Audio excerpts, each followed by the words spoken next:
So Erin, you might want to pay attention.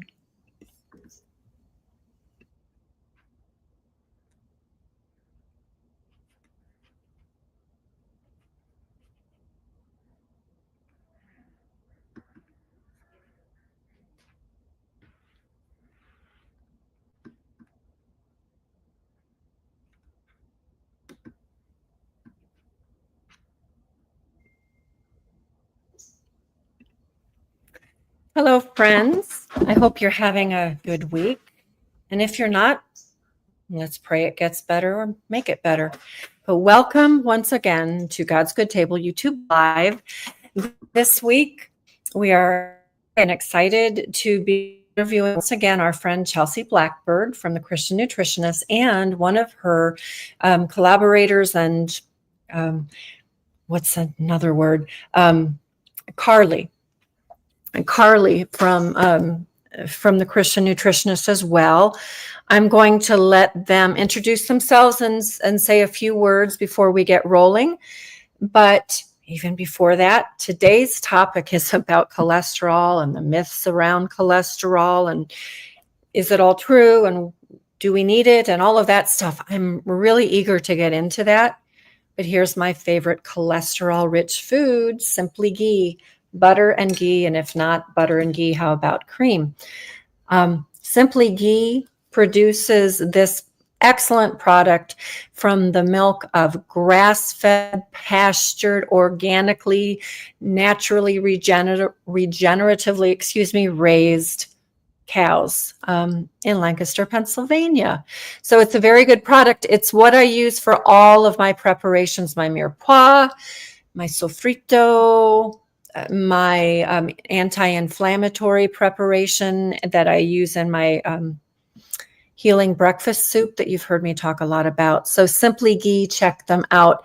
This is one of the best products on the market, and I go through gallons of it every year. I'm not ashamed to say that. Gallons and gallons every year.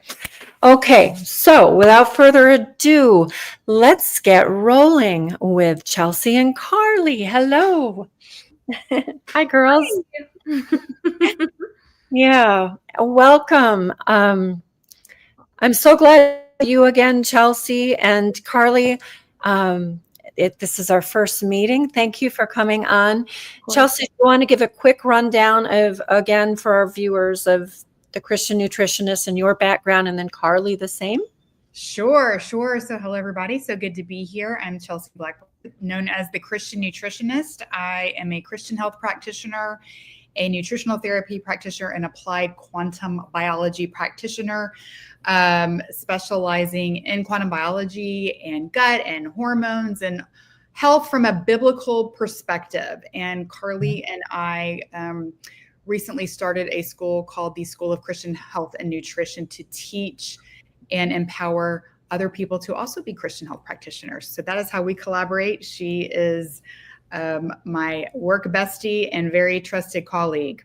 Oh, thank you, Chelsea. It's honestly such a pleasure to be here. Thank you for having me as well, Maureen. So excited. My name is Carly, and I am a functional nurse practitioner, as well as nutritional therapist, Christian health practitioner, all the things, all the letters, and just so grateful that Chelsea's kind of invited me into her fold and getting to get connected with all of the lovely people that she knows, and especially in the space of traditional foods. I'm just so excited to be here and talk about cholesterol because there's lots of myths around it.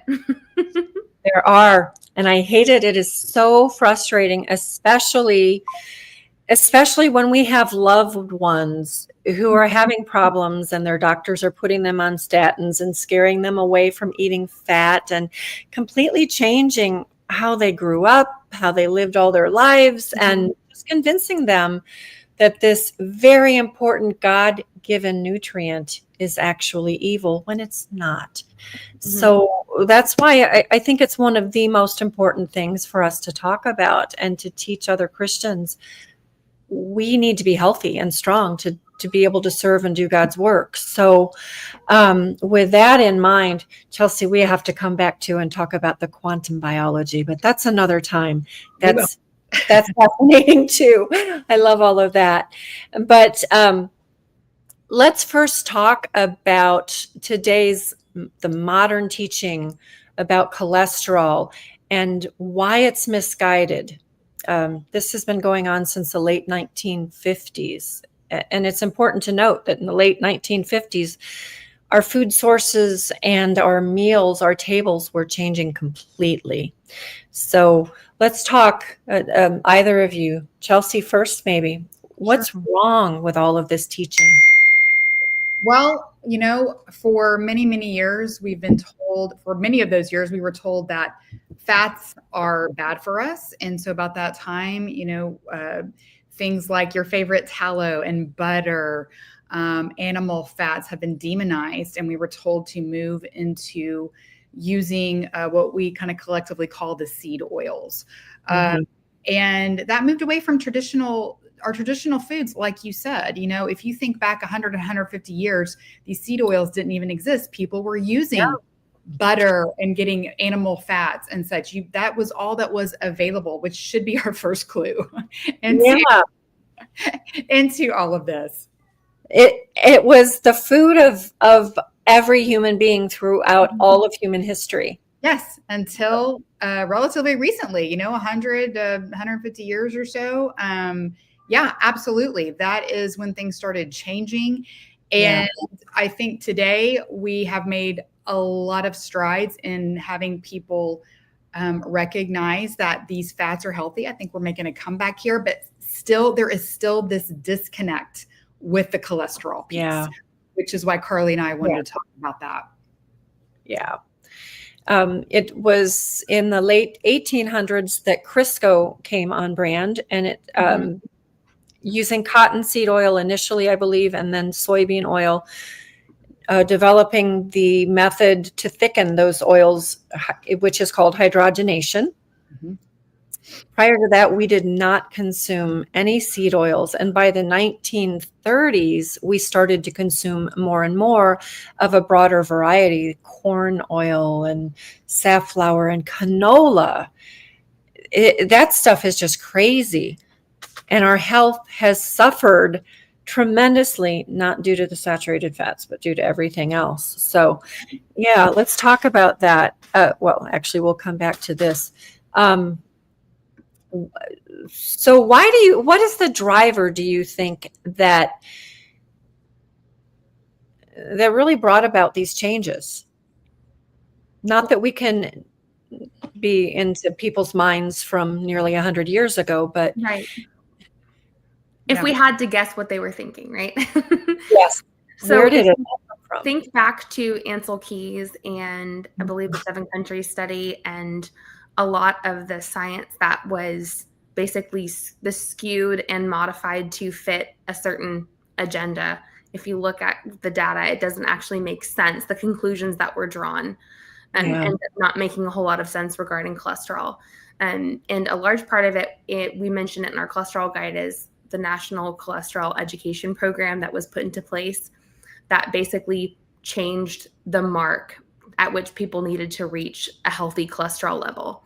That mark has continued to go down and down over the years. And so the traditional wisdom has been kind of thrown out in place of more conventional guidelines that were based on not actually correct science.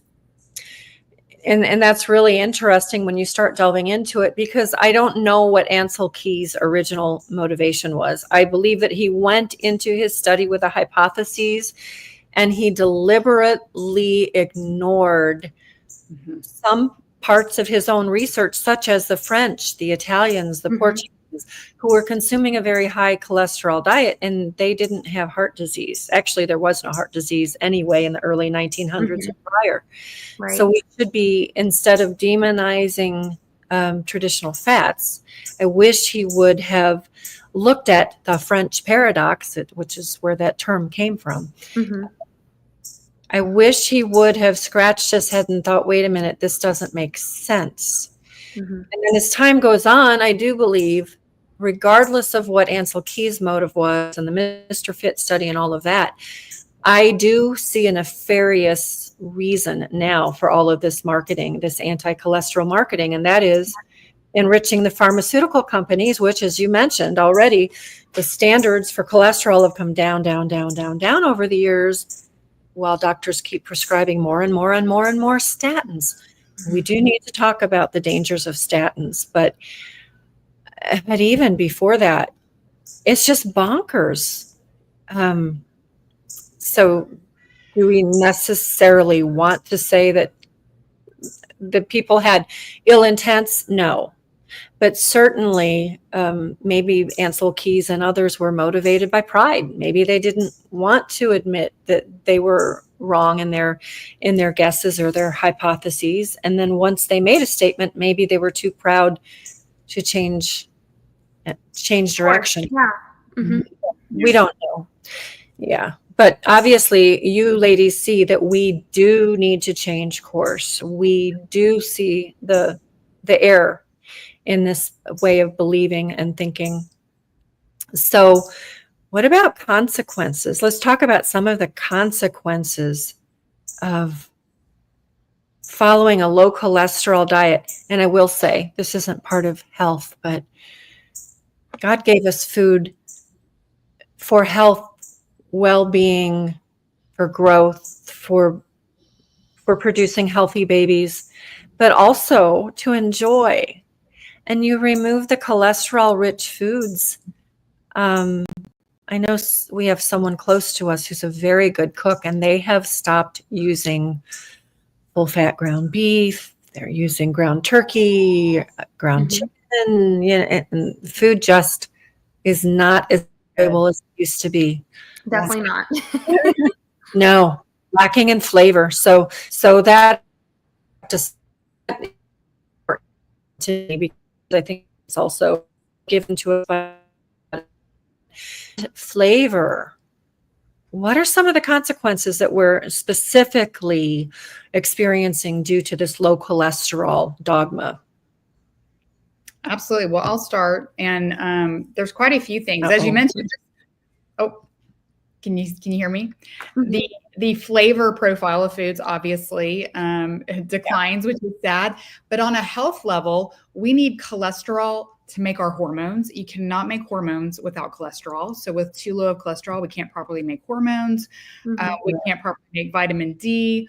We need cholesterol for our brains to function. And so when we have too low of cholesterol, we risk dementia. We need cholesterol for the integrity of every cell membrane. Every cell in our body has a membrane around it that requires cholesterol to be healthy. And so just at a very cellular level, we need cholesterol. So we use it for so many things. And when we are lowering it, all of these functions are going to suffer. Yeah, I really have come to believe that the lack of cholesterol in the modern diet has been a big part of dementia. And my mother was one of those people who stopped using ground beef and started using ground turkey burgers in the microwave. Really bad. Talking about flavor. But my mother had dementia. She was afraid of cholesterol for about the last easily 30 to 40 years of her life. And she had dementia, and it just worsened and worsened. So I think that that's probably one of the bigger factors in dementia, Alzheimer's, the two being related. I don't know, but then lots of other problems. So in the biblical diet, God gives us cholesterol. I wanted to talk a little bit then about, well, let's just touch first on God-given food. Let's talk briefly about what were the foods that are recorded as part of daily life in the Bible. And especially also celebratory feasts and such. We're not talking low cholesterol, are we? No ground turkey burgers. No. Not lots of animal foods, lots of animal fats, the fatted calf. Yeah. I think it's interesting when people are worried about fats or animal foods or anything like this. I mean, we can look to scripture. We can look to the Bible. These foods are God-given foods, and we can look directly like in the book of Leviticus and see God telling the Israelites, not even just saying, he obviously gives us meat in Genesis 9:3, but then he gets real specific and says, eat animals with the split hoof and that chew the cud. And these are all your red meat animals. This is cattle, this is bison, this is goat and sheep and deer. And so whenever I hear the argument, we shouldn't eat meat, we shouldn't eat red meat, I'm like, why would God give us food that is harmful? Why would he put a substance in our body like cholesterol that is harmful? I just think we kind of lose our sense about these things, right? And if we take it back to kind of common sense and scripture, it really does make more sense. It does. It totally does. And I love what you said about why would God give us these foods, and so many examples of his people consuming these foods if they were actually harmful. He was trying to build up, and he successfully built up a strong and healthy nation with very specific guidelines about everything from food production to food preparation. But animal foods, as you mentioned, really are a huge part of all of that. Lamb is a very fatty meat, and it's so delicious. We don't see as much about eggs per se. We do see butter. We see dairy. We see the fat. You mentioned the fatted calf. In the sacrificial system, it's important to remember that when sacrifices were brought by the Israelites to the altar, most of those sacrifices were divided up for the priests and their families to consume, and the fat was prized by God and by them. So I guess part of my mantra is don't call bad what God called good. Yeah. All right. So what are some of the roles that cholesterol plays within our bodies then? So we've talked a little bit about hormone production. We've talked about cellular structure. We've talked about brain function. We can also think of cholesterol as being an antioxidant. It's like a firefighter. So it's putting out fires throughout our body. And one of the biggest misconceptions about cholesterol is that it all comes from the food that we eat. But actually, our body can make about 75 to 80% of it as it needs to, and only about that 20% is directly from cholesterol-rich foods. So well, you mentioned what you just said is powerful and really important. I want our viewers to remember that.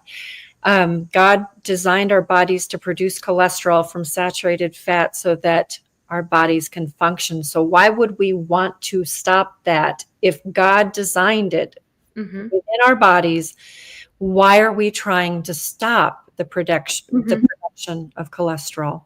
Right. Well, it's like saying the fire is the fault of the firefighters. Yes. Sending a firefighter to the fire. Oh, it must be the firefighter's fault the fire exists. We would think that was really silly if we were talking about a fire.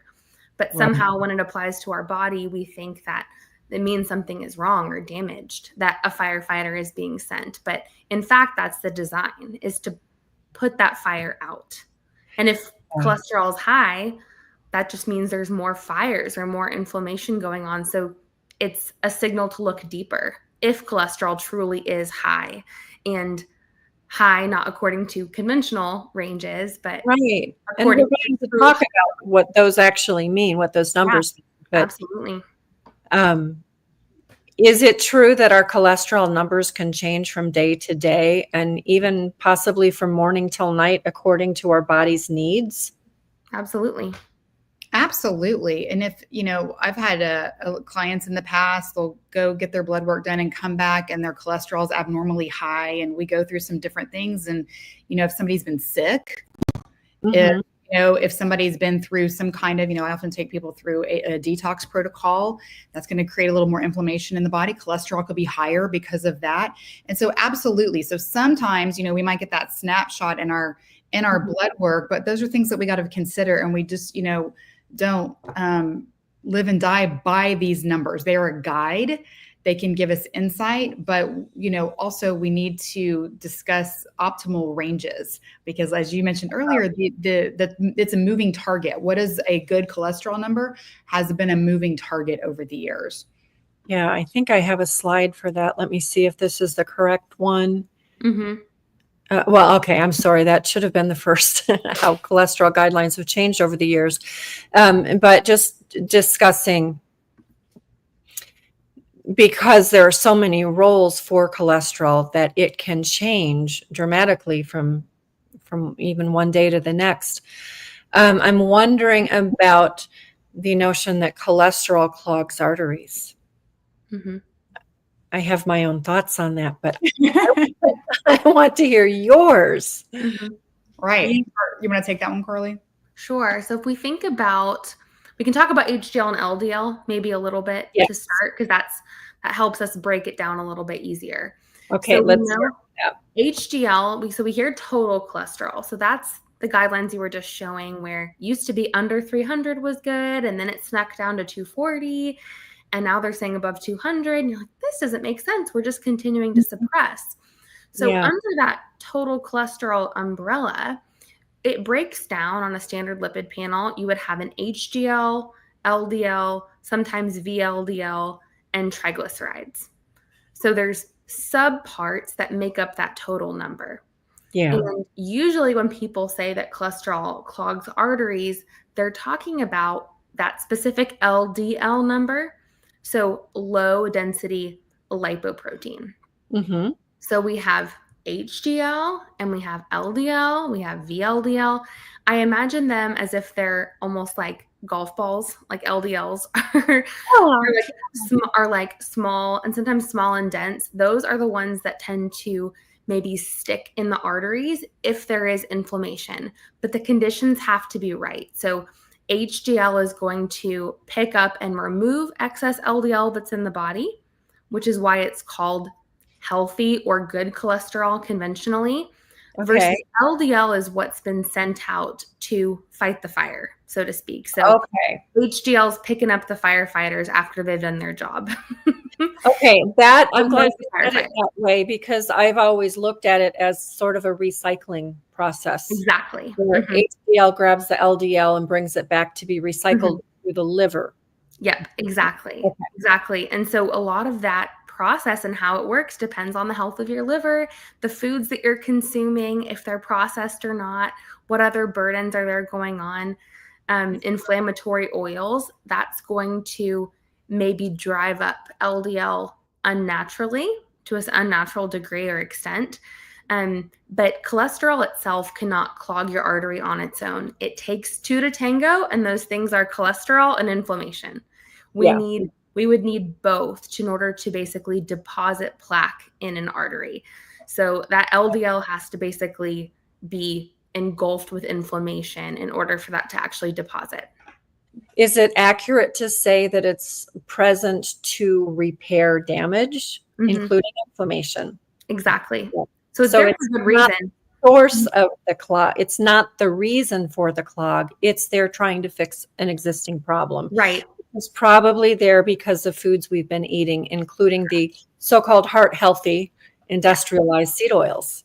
Yep. And so the immune system is wondering, what is this threat that's happening? Because it's noticing, oh, I'm bringing a lot of healing or repair compounds to this area. And white blood cells can actually be aggregated to that area. And it just kind of is like a come over here sign. And the more the immune system gets activated, the more likely a clog is to completely form. Because all these other platelets, clotting factors, all these other things run to that area of inflammation and are trying to stop it for good reason. But the cholesterol was just there in the first place, trying to do a good thing, which is just repair what was damaged. Okay. We have a friend, Chelsea, you may have met him, Stephen Hussey. He's spoken at a couple of our events. Yeah. And he talks even about stents and that we shouldn't be putting stents into our arteries to open them up. We should be instead cleaning the arteries from the inside out, decreasing the inflammation. So you would be in agreement with that. Correct. Yeah. And sometimes we have impaired flow in an artery because we lack nitric oxide, which helps with vasodilation. A lot of that comes because we're not breathing through our noses, we're breathing through our mouths. We are, a lot of us, fight or flight a lot of the time. And so that's a big reason why our arteries are already kind of narrowed because of all the stress hormones and lack of nitric oxide. And then our vessels get inflexible and calcified, lack of fat-soluble vitamins. That's something we didn't talk about yet with cholesterol, is that if we don't have fats in our foods, we can't digest and absorb the nutrients we need to make the arteries flexible, like K2, right? Yes. So many parts of this that just are totally missed in conventional medicine. Yeah, there's a lot that's missed, but this is one of them. And it does also upset me when I see people popping calcium pills and phosphorus or drinking low-fat pasteurized milk. We need the fat in order to incorporate the minerals because of the fat-soluble nutrients, which are involved with saturated fat and cholesterol. Yeah. I always like to remind people, especially when it comes to, dairy products and such. I'm like, God did not make cows with low fat udders. I love that. 2%. There's not a skim. It is full fat, baby. That's how it comes out, raw and full fat with all those beautiful vitamins. And the milks that God's people in the Old Testament were consuming for the most part were higher in fat than what today's dairy cows typically have. Yeah. So goat milk, sheep's milk, typically from 6% milk fat and higher. I happen to love buffalo milk, and that's as much as 12 to 16%. Wow. And it's delicious. So good. Yeah, but I love that. I'm going to remember that, Chelsea. Use it. Yeah, it definitely will. For 27 years, we kept a family cow. It was always a Jersey. Always very rich, and I did lots of wonderful things with that cream. I'm very thankful that we were able to do that. But we want to turn people back to that. Yeah. And we've talked about raw milk versus pasteurized milk. This is not where we're going today, but we need the fat in the milk. We need the fat in the cheese. We need the fat in the meat that we're consuming. All of that. So we've talked about HDL versus LDL. Let's talk also then about, we touched on digestion. How about metabolism and the energy production in the mitochondria? How does cholesterol and saturated fat affect that? Yeah, absolutely. So our body utilizes fat very well to help us make energy, to help us make ATP.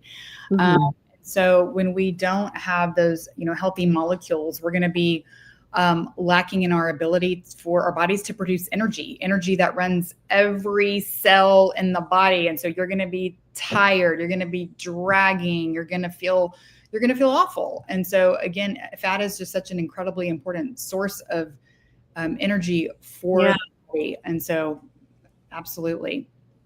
I always noticed when butchering animals also that fat around the most dense fat is always around the organs.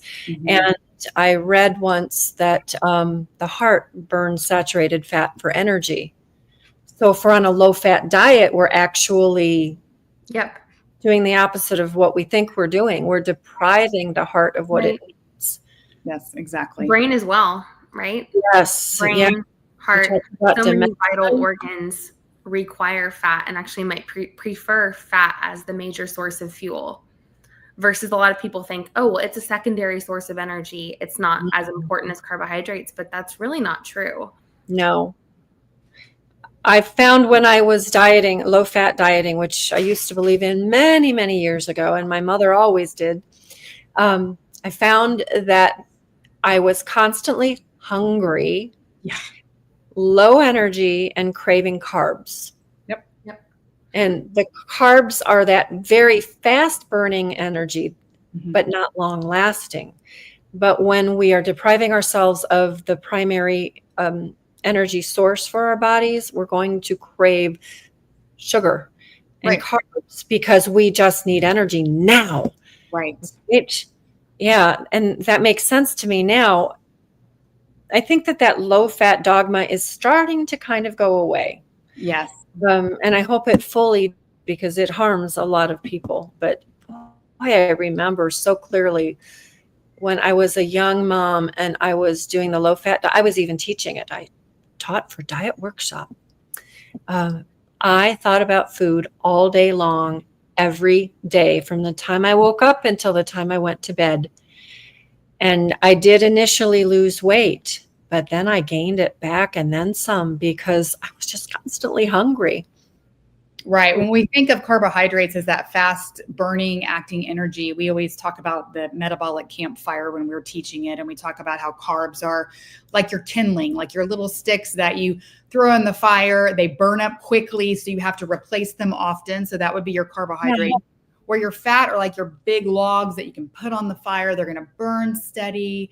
You're going to burn that energy longer, steadier, and you don't have to eat as often. So that's exactly what you're speaking to, is that when you're low fat, you're going to be higher in carbs. You're going to be eating more of that, and you have to eat more to have more energy. When you're better balanced, then you're going to burn that fuel more slowly, go longer between meals, be satiated, all those good things. I love that analogy. Thank you. Another I picked up from you. That's wonderful. And we've talked about brain function, digestion, and every hormone in the body is built from cholesterol. Yeah. So many people are when we think of hormones, a lot of us, especially ladies, we go directly to that, our reproductive hormones, our estrogen, our progesterone, our testosterone. But if you showed that graph earlier, if you trace it back to the very first thing that is required to make all of our hormones, that one. But if you trace that back, the first thing on there is cholesterol. And so when I think about all of these, so many people on a statin, lowering this cholesterol and also having just this hormonal mayhem going on, it's like, okay, do we have enough cholesterol to make hormones? I mean, it's just a very basic question. Yeah. I've been thinking about. I've heard from quite a few people over the years who had fertility issues until they changed their diet. And I have my phone on airplane mode. It still is ringing and dinging. Anyway, when they've changed from a processed diet to a whole foods and meat and fat-rich diet, they've been able to conceive. Yes. Yep. That's a big part of my niche, and I work with a lot of clients on fertility, like pre-pregnancy, postpartum recovery, and I find that to be a huge missing piece that usually no other person has ever talked to them about. Yeah. And oftentimes it's a lot easier of a fix than they've been told. Simply, they're just not eating enough normally, but usually very low fat is what I get, because I get a lot of women that come with some disordered eating tendencies and things like that. These low fat tendencies have been ingrained in us. Like Chelsea said, I think we've made a lot of progress toward this not being the default state of most women, but it's still pretty pervasive. It's still in there, even years later, decades later. But the women that I work with tend to see great results with their hormones, and specifically with fertility as well. Okay. Yeah. We're going to do a 3-week deep dive into fertility and infertility issues also coming up soon. So we might tap into your brain for that as well. Is there some very specific research that we can look to that is easily accessible, including your program, please? Oh, sure. Tell us about your program, because I think it's excellent. Thank you. You've been sharing some of the pages from our cholesterol guide, and we encourage people to download that, because we cite specific studies that talk about the benefits of cholesterol, how it's associated with a lower cause of all mortality. As we age, this is one thing a lot of people don't realize. As we age, we need more cholesterol because we just generally have more inflammation. And so a woman of 60 is going to have a higher optimal cholesterol range than somebody below 60. And that's just simply because we're just a little more inflamed at that point. So we have a lot of those kind of studies showing, backing all of this up and to why our bodies really do need cholesterol. But we do teach this in our Christian Health Practitioner program in the School of Christian Health and Nutrition. And we feel like it's very important to lay these things out and really just take it back and look through a biblical lens where it does make sense. Yeah. Look at the way that God designed our body. What is the Lord's design? He is our creator, the creator of our body, made the perfect foods for our body. His design is perfect. And it's just such a missing piece of the way people approach health. And so that's the lens that we teach through and look at. So we teach all of these kind of conventional health concerns and issues, if you will, but through that biblical foundation. We need to be looking at every facet of life on this earth through that biblical lens. Mm-hmm. And it's really discouraging and disappointing to watch people in our churches they just miss this very important aspect. And so they're so very ill and they're looking in the wrong places for answers while they're making themselves sicker with more medications and more dead food. Dead nutrientless food. Absolutely. So, yeah. So how do we go back then? What are some practical steps that we can take to go back to God's design for eating and for building good health and incorporating cholesterol and saturated fats? The saturated fats are what cholesterol is built from within our body, correct? Right. So, let's talk about maybe replacing or changing what we eat. Are there some tips that you would have to share? Absolutely. Carly, you want to take that one? Absolutely. If we can just start by replacing the fats and oils that we're cooking with at home, I think a lot of us tend to think like we kind of let perfect be the enemy of good, and we cannot always control the food outside of our home, but we can control what passes the threshold of our home in terms of food. And so to me, that's a huge act of stewardship, is like, okay, what's coming into my home and can I be the gatekeeper of what's coming in? And that applies to everything, not only what we eat, but what we watch and listen to and the people that we have in our life, and are they edifying and all those things, right? So it applies beyond food. But for the food piece, focusing on the fats that God has provided for us. So ghee, grass-fed butter, tallow, pastured lard, all these beautiful, amazing, healthy fats that God provided for us to use, and also just leaving the foods intact as they are. So grass-fed beef, and not draining off and patting off the fat with paper towels or whatever. Or cutting it away. Right, or cutting it away, or doing things like that. Just eating the foods in their whole form. And not trying to modify what God already created to be good, not thinking, oh, we know better, because we generally do not know better. Or I would say all the time, we don't know better. And just we don't. God does. We don't. Trusting his design for the way that he created our bodies, and trusting that when we eat the food that he's provided for us, that we will be healthy, and not feeling like we have to make eating a science experiment or some specific set of calculations. It's so far beyond that. It's not just macros and calories and all those things. Like you said, it's enjoyment and fellowship and, again, worshiping the Creator and saying, thank you, Lord, for this food. And thank you for making it exactly as it should be for my body to be healthy and to thrive. Whereas if it comes from a factory, that's man-made, not God-made. Right. So not a good thing. Now, two quick things that you mentioned. I want to mention tallow. I see it in Costco now. Yeah. Right. Now, I generally render my own, but it's in Costco.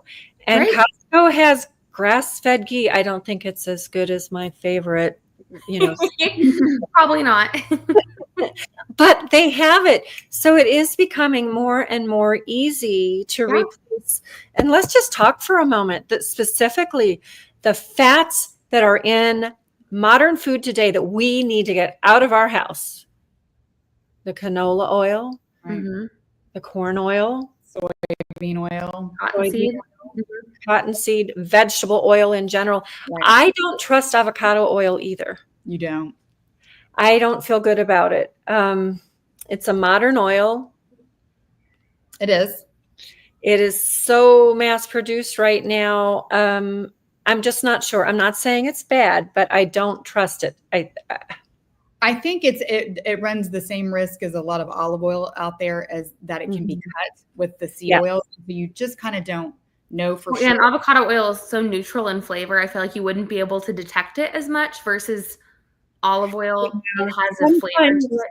Yeah. Sometimes I use some avocado oil in my mayonnaise or salad dressing, but I'm still using mostly good quality, vetted by me and others, olive oil.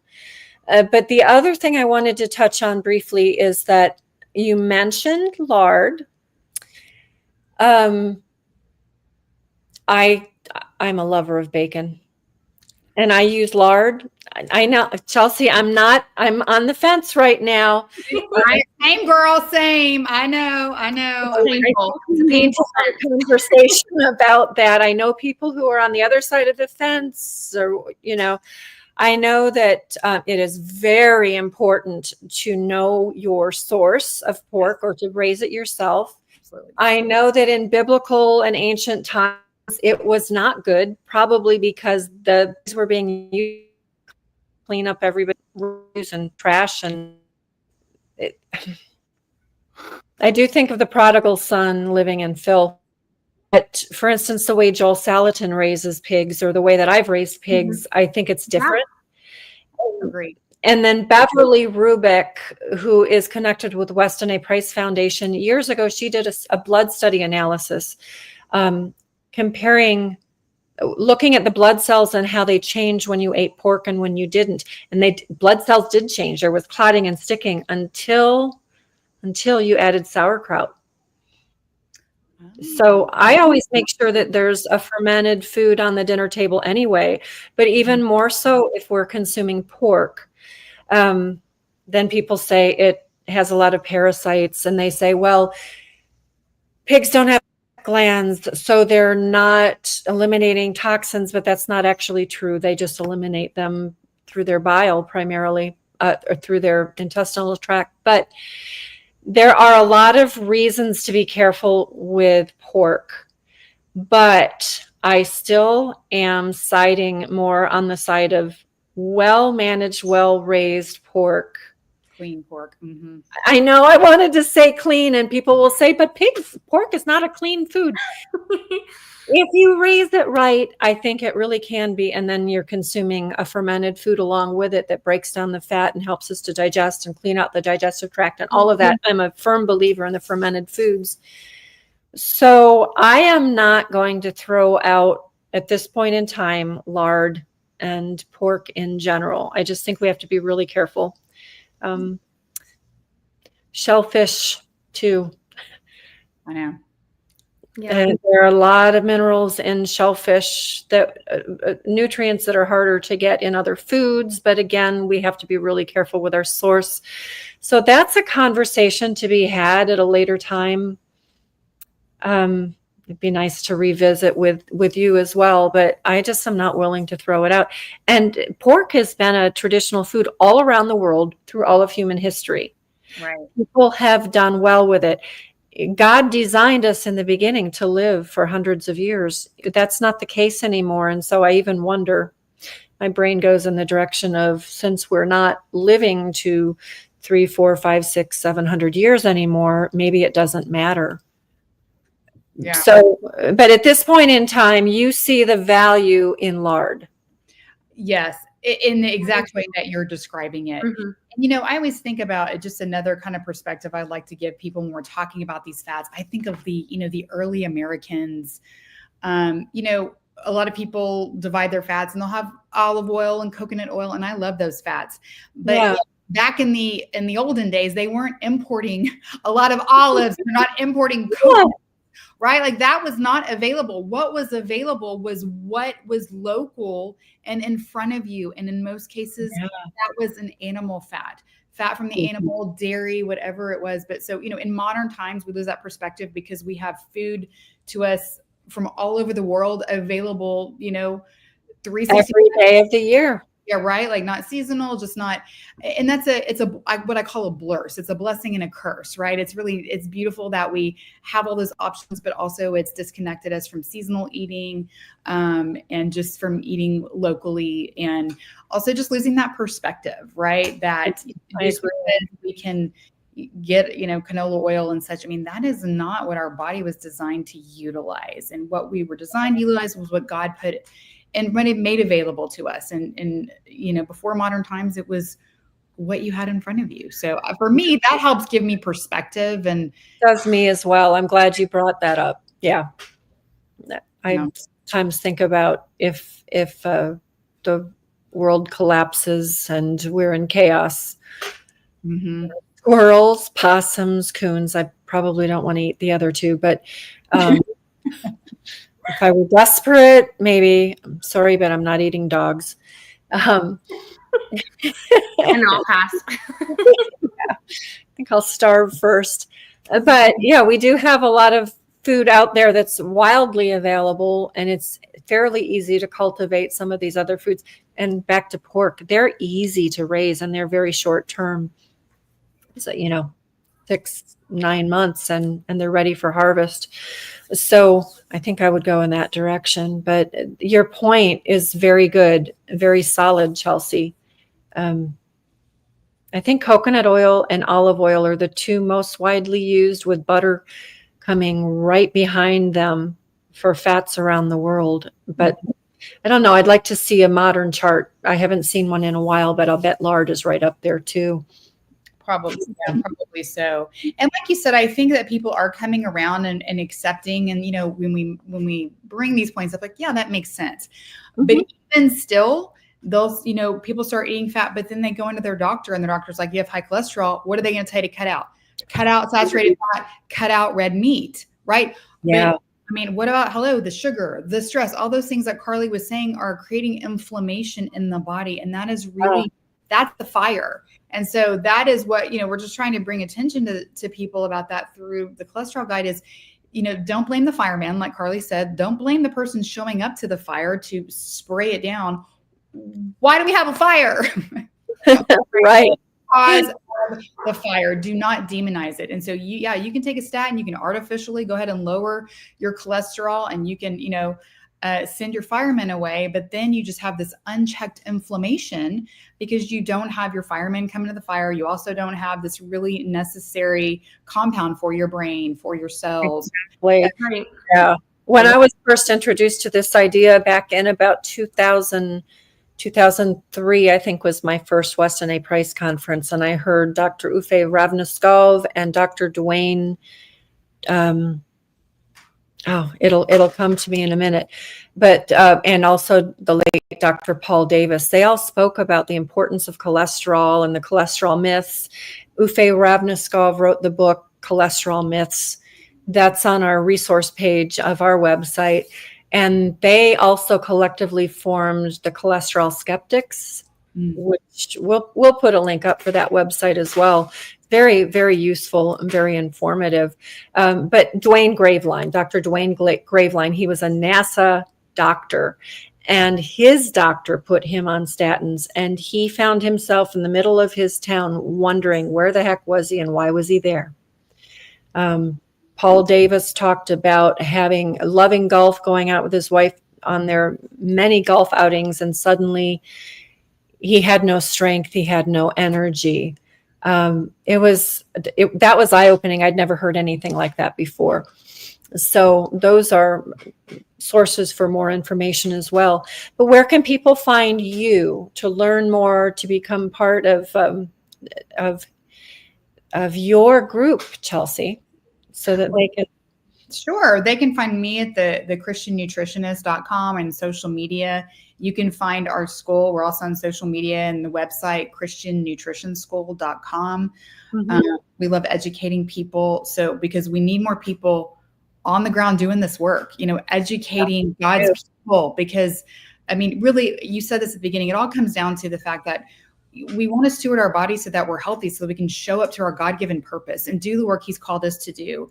And nobody likes it better than the enemy, when we are just drugged down in our health and we have no energy, when we're all wrapped up in our aches and pains and can't think straight and can't do our God-given work. And so it's so important that we have more people teaching it and relating it through the biblical lens and through scripture. Exactly. And Carly, is that where we find you as well? Yes. So the website, christiannutritionschool.com. And we also have an Instagram page at Christian Nutrition School. And then mine is carlybayless.com, BAYLESS. And it's also at Carly Bayless Wellness on Instagram. So good. Any and all of those places. But if you go to the Christian Nutrition School place, you'll be able to find Chelsea and I pretty easily. And you're putting out really good content. Erin and I are not good about Instagram and all of that. We just aren't. And I don't think that's it's a challenge for me too. Yeah. But every time I check in on Instagram, I see you guys, and it's wonderful. It is wonderful. So I would encourage people to seek you out there and follow you, because you have so much good information and just encouragement and perspective and keeping us pointed in the right direction. And I really appreciate that too. Well, thank you. Yeah, you're welcome. Thank you. Thank you, Maureen. Yep. Well, we'll have you back on for another conversation another time. But for now, we're going to close. I'll have a few closing comments and I'll come back to you. So thank you, everyone. Thank you for being here. Next week, I think, I'm not going to say for sure, we have a really fun re-interview, I should say, planned. I will be traveling. I'll be at the Homesteaders United Jamboree in Concord, North Carolina, along with my friend Sophia Eng. We'll be catering the event, and there's going to be so much good teaching there. So go to homesteadersunited.com as well, so you can learn about what's going to be happening next week in North Carolina. And the week after that, we're planning a fun show with my family. We will be on vacation in South Carolina, and I thought, let me know if you don't think it's fun. I'll change course and put something else up. But we thought it might be fun to gather our children and maybe our grandchildren around and sit down and have a conversation and allow all of you to ask questions, including the really embarrassing ones. It's okay. I'm sure that my children will oblige with answers that might make me cringe, but it's okay. So that's what I'm planning for 2 weeks from now. And I want to hear questions from you and just what you're thinking. And then we have this fertility direction coming up and some other things in the works that we're pretty excited about. So we're going to leave it at that for now. But there are links in the show notes to find Chelsea and Carly and the Christian Nutritionists and the school and all of that, and Simply Ghee. So I'm going to leave you with the encouragement to go out, clean out your cupboards if you need to, make a good maybe ribeye steak or a burger topped with good cheese, a slice of good pastured bacon on top of all of that. Yeah, enjoy it. That's what I'm wishing for you, and to have a great week until we see you next. Bye-bye.